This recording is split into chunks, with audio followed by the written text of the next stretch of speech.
Hello po, kamusta pong muli mga katambay? Si Kamanong po sa Tambayang Makabayan. Bago po natin umpisahan po ang ating pong kukumentuhan, nagpapasalamat po muna ako sa inyo po sa naagusto po ng ating napakaliit na channel sa YouTube, Tambayang Makabayan, Komento ni Kamanong. Ito po, komentuhan po natin at panoorin po. Medyo nakakalungkot po dahil meron pong bata na pinagpahinga. Ito po kasi nabaril sa bandang Batangas, mga katambay.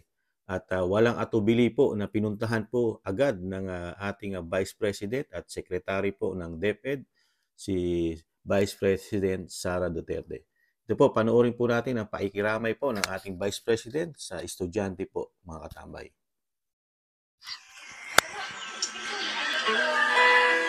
Ay, siya na nga.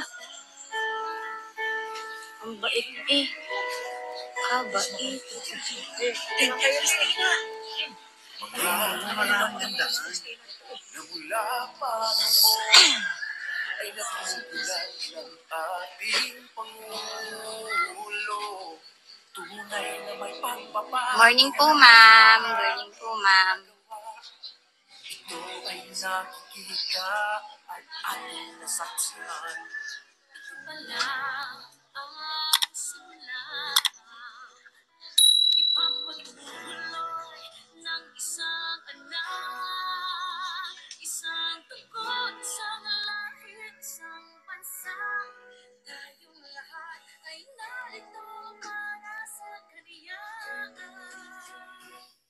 Kay Sara, sa'yo ay may pag-asa. Ipagpatuloy mo ang iyong kasimulan. Kailangan ka ng ating bayan, hiling namin ay pagbigyan. Sa mahal nating bayan. Kay Sara, sa'yo kami umaasa. Kabutihan ay sa'yo nagmumula. Yan po mga katambay. Nakakalungkot po. Nakikiramay po tayo sa pamilya po ng bata po, estudyante po na nasawi dahil po sa pamamaril. Nakakalungkot po. Pero sa kabila po noon, mayroon po tayong isang Vice President, Secretary na walang atubili po na talagang nahandun po yung malasakit, pagmamahal, kasama na po ang paikiramay sa pamilya po ng naiwan po ng napakabata pa po na napaslang o nabaril, mga katambay. Diyan po makikita po talaga yung pagiging mapagmahal, makabayan na nasa puso ang paglilingkod, mga katambay. Hindi puro politika po ang tinatrabaho po. Hindi po katulad ng mga ibang politiko natin. Talagang malayo pa ang politika, malayo pa ang halalan, pero puro politika na po ang tinatrabaho. Pero ito pong ating Tatak Duterte na Vice President, trabaho po ng trabaho. Never po itong magpaepal o laman ng balita. Wala kang maririnig dito sa Vice Presidente natin, lalo kung hindi niya po mandato. Ang ginagawa niya pong trabaho bilang siya Vice President, yung mandato niya, kung ano ang binigay sa kanya na trabaho ng Commander-in-Chief, ang Presidente, nagagampanan niya po. Katulad po nito. Kahit saan siya nahandon, kahalos ito po napakalayo po sa kanya opisina. At kung ang opisina niya po nasa Metro Manila, biyahe pa siya ng probinsya. Ganon din po, pag may mga sakuna po sa buong Pilipinas, hindi po nawawala ang ating Vice President, mga katambay.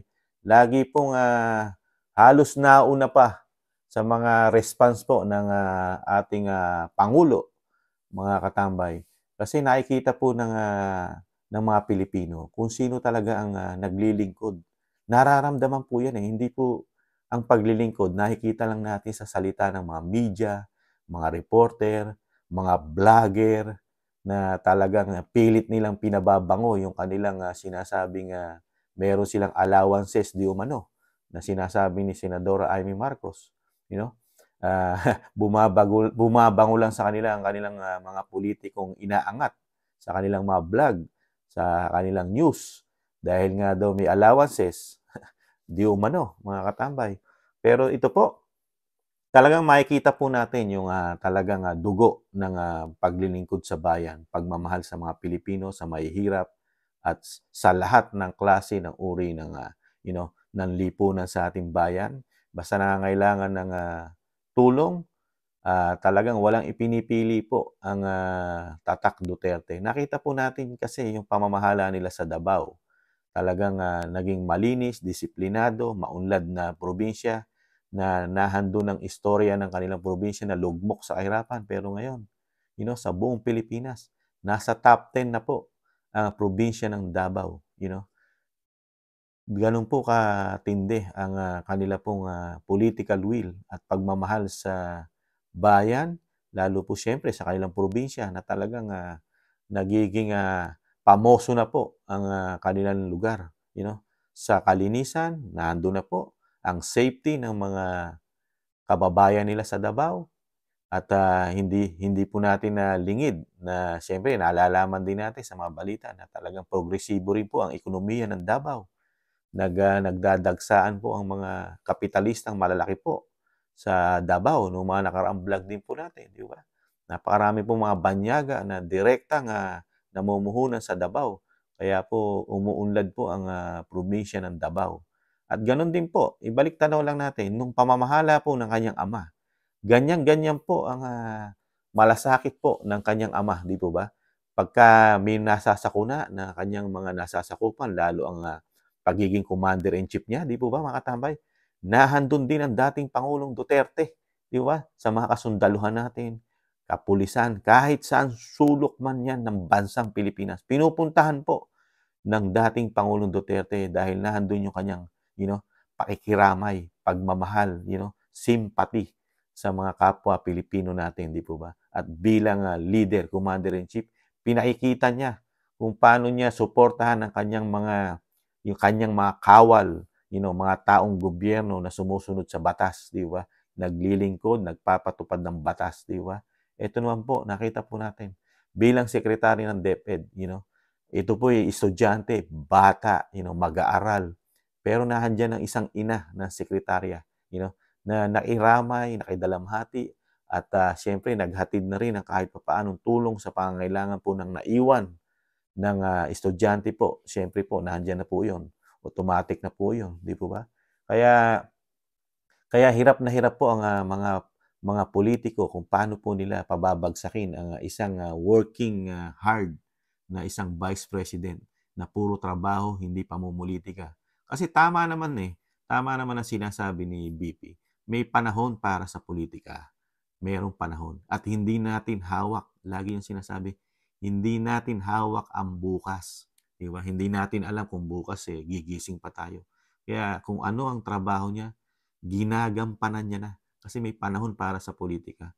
Pero ang mga politiko natin, nakikita po natin sa Kamara, sa Senado, iisa lang po ang tinututukan nila. Hindi po ang problema ng mahirap, hindi po problema ng bayan. Di ba? Nakikita po natin. Kayo po, nakikita niyo po, naririnig niyo po, napapanood niyo po, sa mga malalaking istasyon natin, kung ano po ang pinopokus ng mga politiko natin ngayon, di ba? Pamumulitika. Ganon din po sa social media, di ba? Banatan ng banatan. Laging pinababagsak siyempre kung sino siyempre yung nasa top. Talagang yun ang pababagsakin dahil politika nga po, di ba? Dahil napakarami po nating politikong ambisyon talagang power, kapangyarihan, kayamanan. Magkakasama na po yan di ba, sa politika. Pero doon mo malalaman yung binibigyan mo ng power ng mga Pilipino, sambayan ng Pilipino, na sinusuklian ka ng paglilingkod. Bihira po sa politiko yan, mga katambay. Dahil once na naupo na po ang politiko, nada na po kapangyarihan, paisi-isi na lang. Boss na po sila, nagiging boss na po. Pero ito, kasulok-sulukan ng probinsya, baryo, o siyudad, talagang makikita mo ang isang vice president. Walang kaarte-arte. Simpleng-simple. Simpleng-simple siya. Parang ordinary lang katulad natin na pumapasok sa bahay na hindi mukhang donya, hindi mukhang first class. hindi mukhang world class ang itsura, di ba? Talagang makabayan, makamasa, makamahirap, makapilipino. Di po mga katambay? Kaya proud tayo sa isang Vice President. Talagang kahit anong paninira sa Vice Presidente natin ng mga malaking media at ang mga sinasabi ni Senadora Amy Marcos na may mga allowance na mga vlogger, talagang nananatili. Siya na lang po ang talagang nananatiling napakataas ng approval at trust rating sa ating bansa. Kasi nakikita ng mga Pilipino ang trabaho ng isang tatak Duterte. Kaya muli po, nagpapasalamat po si Kamanong at meron pa po tayong politiko na makabayan, makabansa at syempre makadiyos. Muli po mga tambay, si Kamanong po nag-iiwan pong palagi na syempre po ingatan po palagi ang ating Vice President at ingat-ingat din po tayo sa mga araw-araw na ginagawa natin. At lagi pong nag-iiwan na tis-tis lang po mga tambay, makakabangon pang muli ang ating bansa. Paalam. Bye-bye.